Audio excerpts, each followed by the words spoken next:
I'm gonna be showing you guys how you guys can log in and sign in into Qatar Airways. So the first step is you wanna go to your search engine. I'm using Google Chrome. You can use whichever you want. After you come over here, you wanna search for Qatar Airways sign up and log in. You wanna search for it.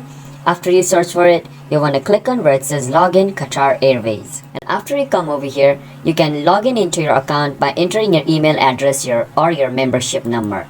And after entering that, enter your account's password and click on login, and you should be able to log in into Qatar Airways account if your email and your password is correct. The only reason you can't log in is if your email or your password is incorrect. So make sure to check that and log in into your account. If you forget your password, you can always click on where it says forgotten password and reset your password.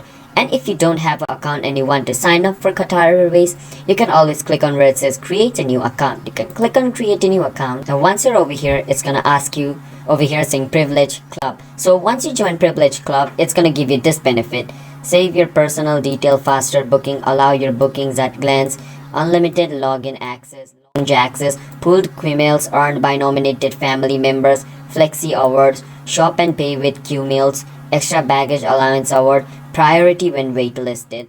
So this is basically like if you buy the premium version of Qatar Airways. These are the facility you get if you take privilege club membership. And to take it, you just need to turn this on over here, and then you can sign up for your privilege club member account. But if you just want to sign up for a normal one, just turn it off and fill this form up, and then you can click on create an account after filling this form, and you should be able to sign up for a Qatar Airways account. And if you want a privilege one, I just told you, turn this on, fill this form up, and after filling this form up, you can just get a privilege membership account. So that's basically how you guys can do it.